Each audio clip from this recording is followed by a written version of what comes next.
What's up guys, it's Project, and since I couldn't finish the weapon video on time twice, I'm gonna make a quick guide on the 2 best rune farming methods there is in the game.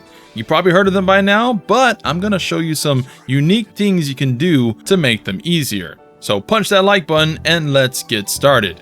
What you're gonna want is a flail. I recommend Night Rider's flail found here from a boss at night. You're gonna want opaline bubble tier for your physics flask, which is dropped from the boss around here, and a weapon with the Stomp Ash of War, like the Zwei or the Greatsword. And now you have everything you need. So to get to the farming place, go to this Church of America here, which is also where you pick up the Flask of Physic. Now go out of the church and you will see a portal here. Take it, and now you're warped to an endgame zone. Big spooky man is there, but open the door and an NPC will be there with a grace if you want it. Otherwise, hop in your horse and head this direction.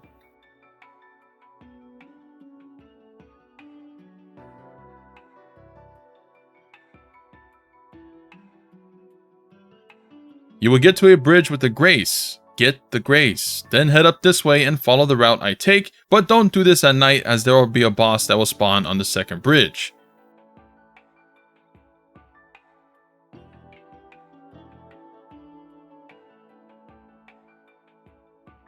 Once you cross the bridge, get the grace here and the farming method basically begins, which is going to net you about 2k runes average every 20 to 30 seconds, and sometimes 9k randomly if you do this at night. But the way we're going to get souls is down here. After going down the hill a bit, a giant ball will spawn behind you and try to kill you. It will one-shot you. But if you finesse it, it'll roll off the cliff and, I guess, die?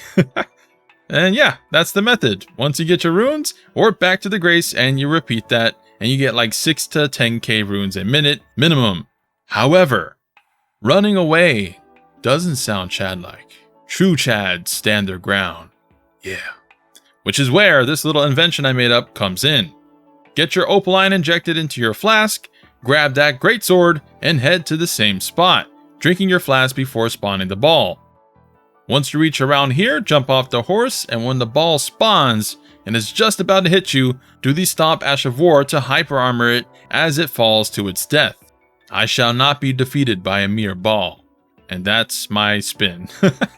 You don't need the greatsword, but I thought it'd be cooler with the greatsword, and yeah, it is. And well, the ball does tend to push you back sometimes, which even if the flask does negate the damage, you'll probably die from falling. But yeah, little trick to spice things up. And you can get to this area like 5 to 10 minutes starting the game from scratch, so building new characters is easier than ever.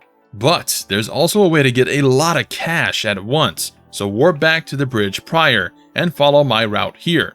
Just ignore all the bosses that spawn because they can't do anything to you because fog walls don't exist in the open world.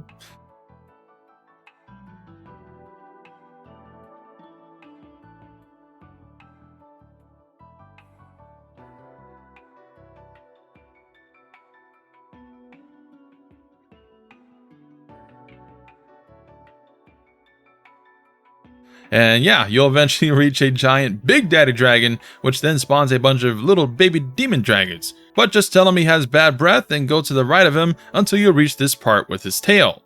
Now, it's time to whip out the old anal beads. And the cool thing about the flail is using the weapon art by just holding L2 spins to win. Now, Big Daddy Dragon does have like 70k HP, a long process to take down and chop away at. However, because flails inflict bleed, and bleed is percent damage that scales with HP, we can do big chunks of 13k or higher when it procs. And all you have to do is hold L2, wait till your stamina goes back up, and repeat. You don't have to smash R1, smash R2, nah. Just hold L2, drink some coffee, and watch that baby bleed. And even if you don't have FP, you will still do the swingy thingy. If you want faster stamina, you can get the Turtle Talisman equipped, as that raises stamina recovery, as well as the Turtle Shield, which also raises stamina recovery. But you just do that for like 2 minutes, and then stop when its HP is down to 10 to 20%.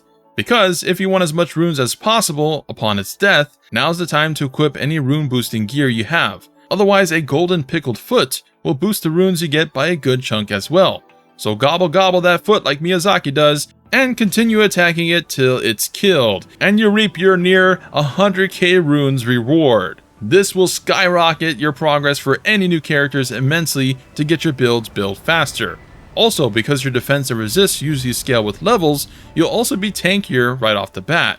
Now, I don't recommend new players doing this method, as you might ruin the game's experience. Just enjoy the game naturally, but the option is there if you truly want it, wink wink. So hope you guys enjoy my fun twist, and make sure to give the video a like. I'll have a big video tomorrow for early game weapons with routing them all in one video, so look forward to that. And curious, what level are you guys currently now in the game, with this method or not? Have you beaten the game yet, and what is your level? Let me know in the comments below. Check out my how to get OP early video if you want to get a fast way to upgrade gear, and subscribe for more Elden Ring epicness.